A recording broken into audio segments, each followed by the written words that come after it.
Ikhwani, salam alaikum, j'espère que vous allez bien.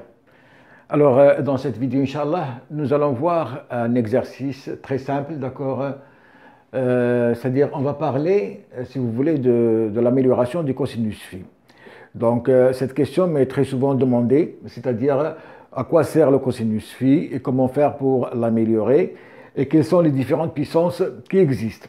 Alors, avec cet exemple, d'accord, là, nous avons une installation monophasée, donc phasée neutre. Nous avons certains équipements. Nous avons 20 lampes, d'accord, d'une puissance chacune de 100 watts avec un cosinus phi 1 égal à 1. Nous avons un PC, d'accord, avec une puissance P2 de 250 watts, cosinus phi 2 égal à 1. Nous avons un transformateur avec une puissance apparente de 10 000 VA, cosinus phi 3 égale à 0,88. Et nous avons bien sûr un moteur électrique monophasé d'une puissance P4 3000 watts et d'un cosinus phi 4 égale à 0,85. Alors avant d'attaquer ce problème, je vous demande de vous abonner à la chaîne, d'accord, et de mettre un like et me laisser un commentaire si toutefois vous n'avez pas compris quelque chose pour que je puisse continuer à faire des vidéos pour vous. Alors avant d'attaquer cet exercice, nous allons faire un petit rappel, d'accord, de ce que c'est que c'est-à-dire le cosinus phi, qu'est-ce que c'est que la puissance, ici comme vous avez une puissance apparente, qu'est-ce que c'est que la puissance active, la puissance réactive, etc. Alors on sait très bien que tous les appareils inductifs, c'est-à-dire là où vous avez par exemple un moteur électrique où vous avez un bobinage, un transformateur également, vous avez un bobinage, certains éclairages, vous avez certains condensateurs, etc. Alors c'est-à-dire ces appareils inductifs, les appareils inductifs, c'est-à-dire ils ont deux types de puissance. Ils ont ce qu'on appelle par la puissance active, d'accord. Cette puissance active, c'est une puissance qui est utile, si vous voulez, c'est elle qui va générer, c'est-à-dire une énergie quelconque, une énergie de travail. C'est elle qui va générer une énergie de travail. Donc cette puissance active va générer, c'est-à-dire une énergie de travail. Une énergie de travail. Et vous avez ce qu'on appelle par la puissance réactive, d'accord. Alors cette puissance réactive qu'on appelle Q, et en général, c'est-à-dire comment dirais-je, elle est désignée par des VAR, c'est-à-dire VAR, volt ampère réactive. Ici, c'est la puissance P, d'accord, en watts, qu'on connaît tous. Alors, cette puissance réactive, c'est une puissance, si vous voulez, qui est inutile. C'est-à-dire qu'elle ne dégage pas un travail utile, mais elle va dégager uniquement de la chaleur. Elle dégage uniquement de la chaleur. Alors, c'est-à-dire, je comprends bien, ça veut dire que si j'ai un moteur électrique, par exemple, je prends le cas d'un moteur, c'est-à-dire ce moteur, normalement, il a un bobinage, d'accord. Ce bobinage, normalement, il est traversé par un courant I, réactif si vous voulez. Le moteur, il est traversé par un courant I, c'est-à-dire I absorbé par le moteur. Et l'arrivée ici, vous allez avoir, c'est-à-dire un courant I général. Et ce courant I, normalement, c'est-à-dire que vous allez recevoir une puissance qu'on appelle la puissance apparente S. On va appeler puissance apparente S. Cette puissance apparente S, c'est-à-dire vectoriellement, elle est égale à la puissance, c'est-à-dire vectoriellement, elle est égale à la puissance Q réactive plus la puissance P, c'est-à-dire, si vous voulez, c'est la somme algébrique, d'accord, de ces deux vecteurs. Donc, tout appareil, tout récepteur inductif, c'est-à-dire où vous avez un champ magnétique, par exemple, va recevoir aussi bien une puissance qui va alimenter le bobinage, d'accord. Cette puissance qui va alimenter le bobinage, elle va se transformer en chaleur, et le courant qui va traverser ce bobinage, c'est un courant, c'est-à-dire qui ne sert à, c'est-à-dire pour question de travail, il ne sert à rien. C'est un courant qui va tout simplement servir à démarrer le moteur. Mais le courant qui va traverser le moteur, c'est un courant absorbé et le moteur, il va générer, c'est-à-dire une puissance qu'on appelle la puissance active. Cette puissance, c'est elle qui va nous donner une énergie de travail. C'est bon. Donc, nous allons voir les différents types de puissance que nous avons et nous allons voir quelle est la relation entre ces différentes puissances. Alors nous avons bien sûr deux types de régimes. Nous avons le régime monophasé et le régime triphasé. Alors pour les deux types de régimes, nous avons, comme j'ai expliqué tout à l'heure, nous avons une puissance active, hein, c'est la puissance absorbée si vous voulez. Nous avons une puissance réactive qu'on va appeler Q. Et la somme algébrique de ces deux puissances, c'est la puissance S qu'on va appeler la puissance apparente. D'accord? Donc S, c'est la puissance apparente. PA, c'est la puissance active. Q, c'est la puissance réactive. Et S, c'est la puissance apparente. Donc je vais le marquer ici. Donc PA, c'est la puissance active en watts. D'accord? En watts. Q, c'est la puissance réactive, d'accord, en volts, ampères réactive, donc VAR, vous trouvez très souvent, vous allez trouver cette unité, et S, c'est la puissance apparente, d'accord, apparente, en VA, en volts, ampères, en VA. Alors, normalement, par exemple, les transformateurs, très souvent, vous allez trouver, ils vous donnent la puissance réactive des transformateurs. Parce que, par exemple, le transformateur que j'ai ici, il a une puissance réactive S de 10 000 VA. Donc, très souvent, vous allez trouver certains appareils inductifs où on vous donne la puissance en VA. Alors, ici, en monophasé, la puissance active, elle est égale à U, la tension, fois l'intensité, d'accord, cosinus phi. Nous allons voir ce cosinus phi tout à l'heure. En triphasé, elle est égale à UI, cosinus phi, et bien sûr la racine de 3. Racine de 3, UI, cosinus phi. On ajoute la racine de 3 pour le triphasé. Q, elle est égale à UI, sinus phi. D'accord? Et en triphasé, elle est égale à racine de 3, UI, sinus phi. Ça, c'est la puissance réactive. Pardon. Et la puissance apparente, donc en monophasé, elle est égale à UI. Et en triphasé, elle est égale à racine de 3 UI. Donc voilà un peu, c'est-à-dire les différentes valeurs des puissances qui existent. Vous avez la puissance active, la puissance réactive et la puissance apparente. Ça, ce sont les trois types de puissance que vous avez. Bien. Alors nous allons voir un peu quelle est la relation qui existe entre ces trois puissances et pourquoi est-ce qu'il faut, d'accord, améliorer ce facteur de puissance qui est tout simplement ce cosinus phi, c'est le facteur de puissance. Pourquoi est-ce qu'il faut l'améliorer? Alors pour cela, nous allons tracer le diagramme des puissances.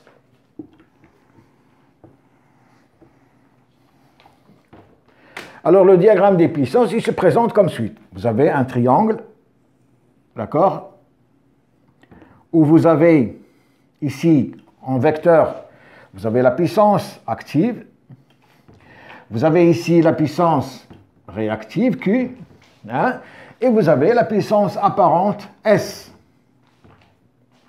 Et là, vous avez un angle qu'on appelle l'angle phi. Un angle phi. D'accord? Donc, le cosinus phi à quoi est égal? Il est égal normalement à la puissance apparente sur S.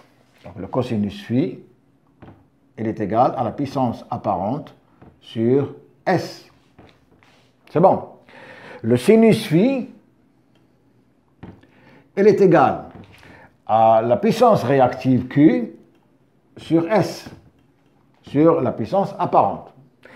Et la tangente phi, elle est égale à la puissance réactive sur la puissance active. Alors, bien sûr, on a dit que la puissance apparente, c'est une puissance normalement, la puissance active, pardon, la puissance active, c'est une puissance normalement qui génère un travail.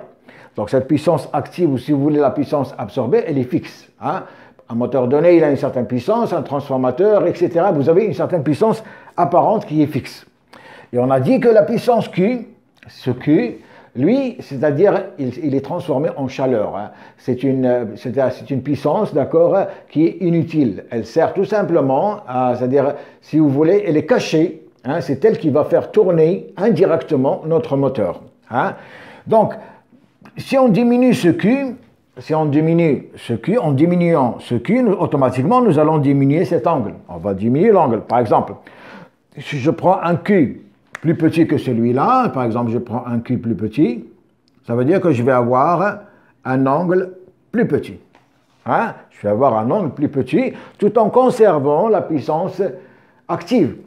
Et si j'ai un angle plus petit, automatiquement, quand l'angle il va baisser, le cosinus phi il va augmenter. Et c'est l'idée. C'est-à-dire, l'idée c'est quoi? C'est de réduire, hein, c'est-à-dire cette puissance réactive qui ne sert à rien, qui est transformée en chaleur et qui va créer des pertes joules, et qui va créer un échauffement de câbles, il va créer beaucoup de choses, d'accord? Et pour le fournisseur d'électricité, si on a, c'est-à-dire, il nous impose un cosinus phi donné, si on est en dessous de ce cosinus phi, on doit payer des pénalités. Donc, pour, c'est-à-dire, garder le cosinus phi qui est normalement de 0,8, c'est-à-dire on nous impose un cosinus phi égal à 0,8. Ça veut dire que je dois avoir un angle phi qui est bien donné, hein, que je ne dois pas, c'est-à-dire monter au-dessus de ce phi, sinon je vais avoir un cosinus phi qui va baisser et je vais avoir des pénalités. Donc l'idée c'est quoi? C'est de réduire, hein, la valeur de Q. Alors, ça d'une part. Deuxièmement, S, puisque c'est un triangle, nous avons le théorème de Pythagore qui dit que S carré, normalement, il est égal à la puissance absorbée au carré plus Q au carré.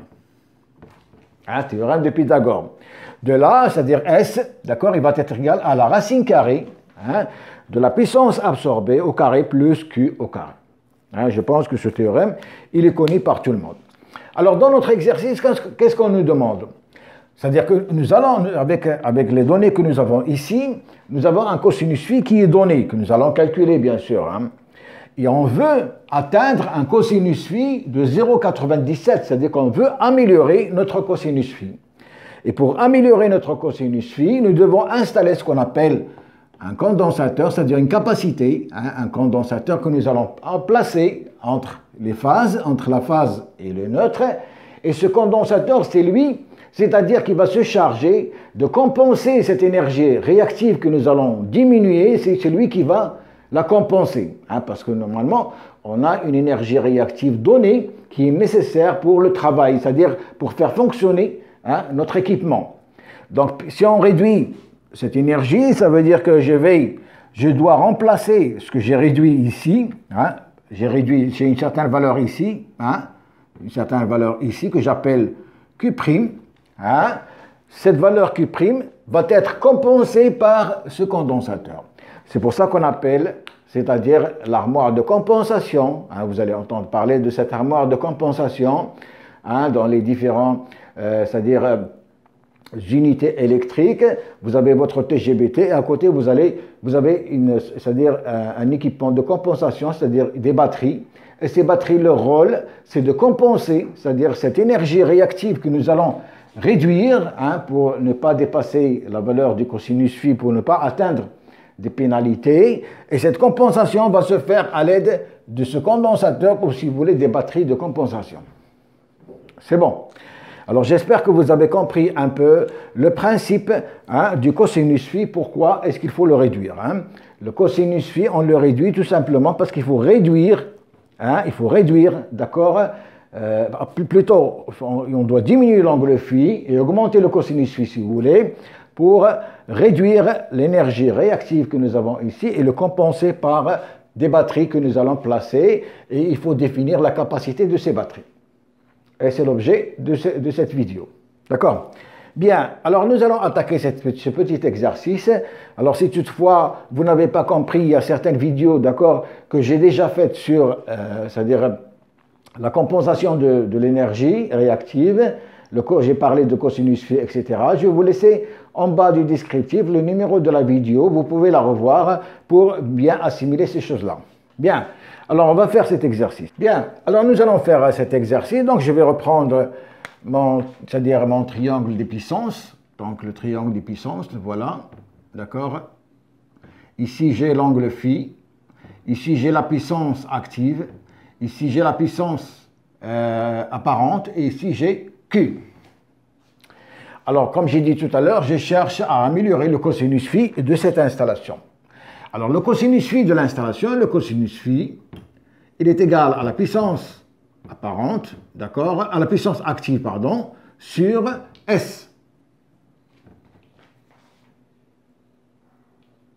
D'accord? Ça, c'est le cosinus phi. Il est égal à la puissance active sur S. Et bien sûr, ça, c'est la puissance active totale sur S totale.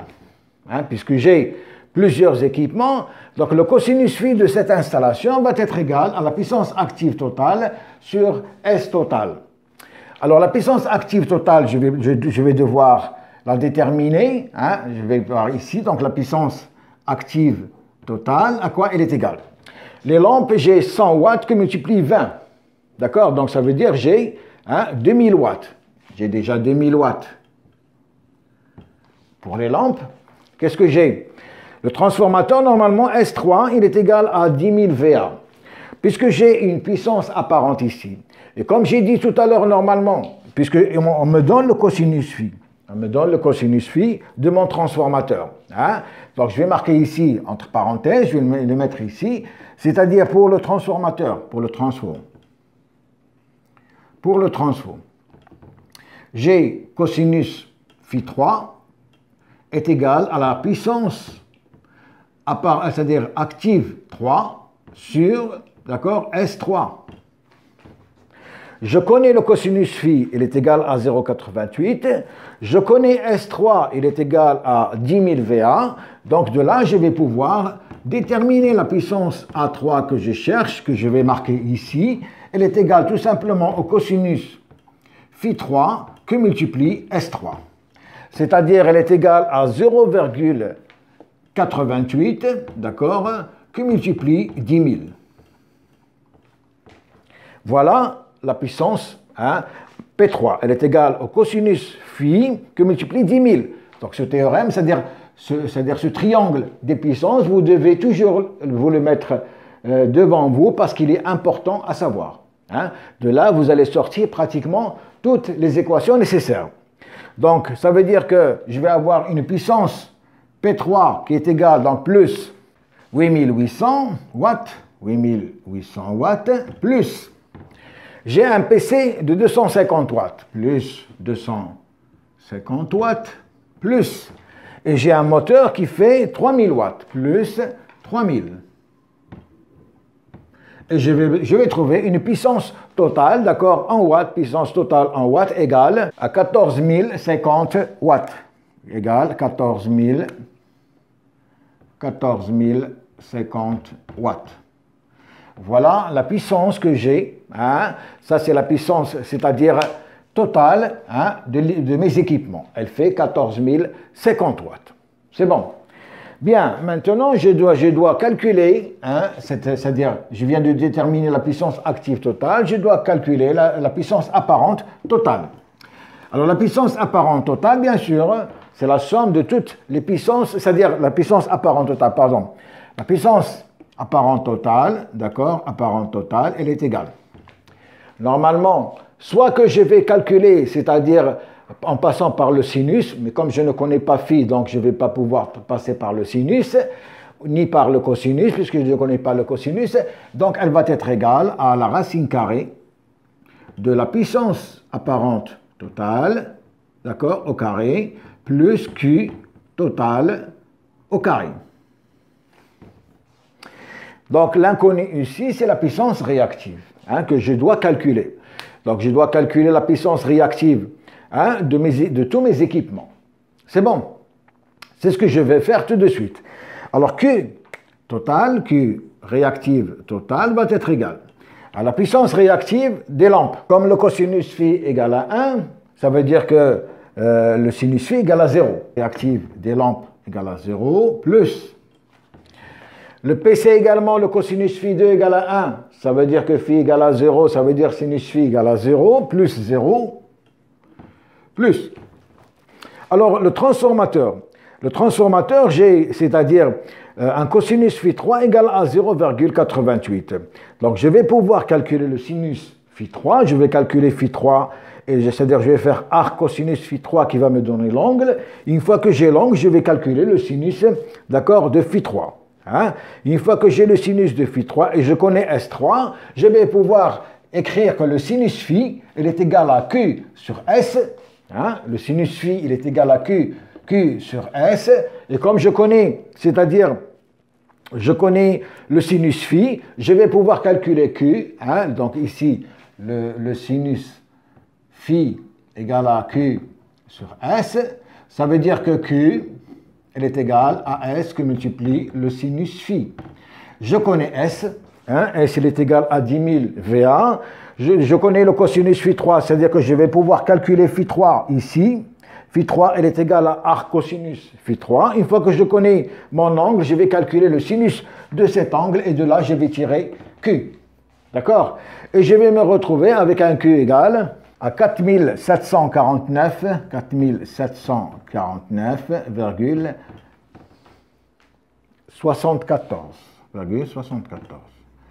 Voilà la valeur de Q de mon transformateur. Plus, donc ici je vais mettre 4750 tout simplement, d'accord, pour majorer un peu les choses. 4750 VAR, plus mon moteur. Alors le moteur, bien sûr, je connais la puissance P4, je connais le cosinus Φ4. Alors la tangente, normalement, la tangente de Φ, il est égal à Q sur PA. D'accord? Alors Q, la tangente Φ, comme je connais ici, c'est-à-dire le cosinus Φ égale à 0,85, automatiquement, comme j'ai fait ici, je vais calculer, je vais sortir Φ4 avec arc cosinus Φ4, et de là, je vais calculer la tangente de Φ4. Et une fois que je calcule la tangente de Φ4, ça veut dire je vais pouvoir déterminer, c'est-à-dire la réactive ici, qui est égale à la puissance. C'est-à-dire la tangente Φ, normalement, c'est Q sur PA, donc Q est égal à Φ que multiplie la puissance active.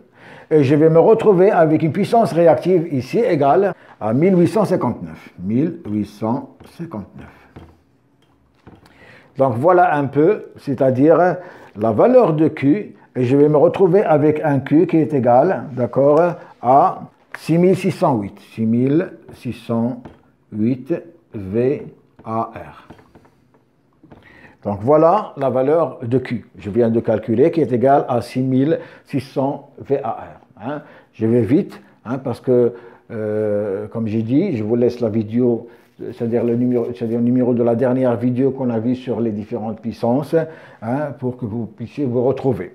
Donc voilà, je viens de déterminer la puissance réactive, je viens de déterminer la puissance active totale, donc je vais pouvoir calculer ici la puissance c'est-à-dire apparente totale, qui va être égale, c'est-à-dire c'est 14 050 au carré, plus 6608 au carré, et avec le tout, c'est-à-dire la racine. Et je vais trouver une puissance apparente égale 1552,6 VA.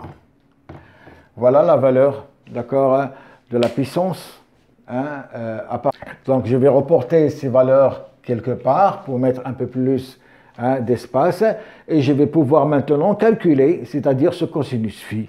Alors ce cosinus phi va être égal, donc je vais le marquer ici, cosinus phi que je cherche, donc le cosinus phi il est égal à la puissance active totale sur S total, sur S total. S total qui est égal à 15 526 VA, la puissance active totale égale à 14 050 watts, ça veut dire que je vais avoir ici 14 050 divisé par 15 526, d'accord, et je vais trouver un cosinus phi qui est égal à 0,905. 0,905. Voilà le cosinus phi de mon installation. Ça, c'est le cosinus phi de l'installation que j'ai actuellement. Bien. Une fois que j'ai calculé ce cosinus phi, automatiquement, on me demande, c'est-à-dire de trouver la capacité d'un condensateur que je dois placer pour améliorer mon cosinus phi. Je veux l'améliorer à 0,97 au lieu de 0,905. Alors, comment je vais faire? Alors, je vais vous donner la formule directe avec laquelle vous allez pouvoir calculer cette capacité que vous pouvez toujours appliquer et qui existe toujours dans la vidéo que je vous laisse en bas.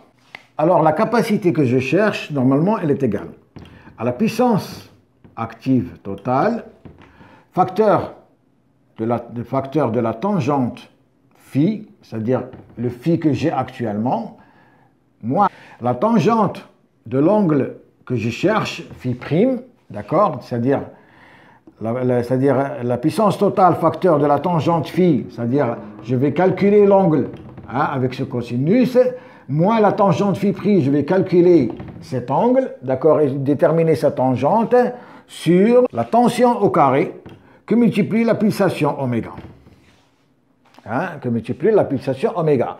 Donc je vais calculer l'angle phi il est égal, l'angle phi prime il est égal.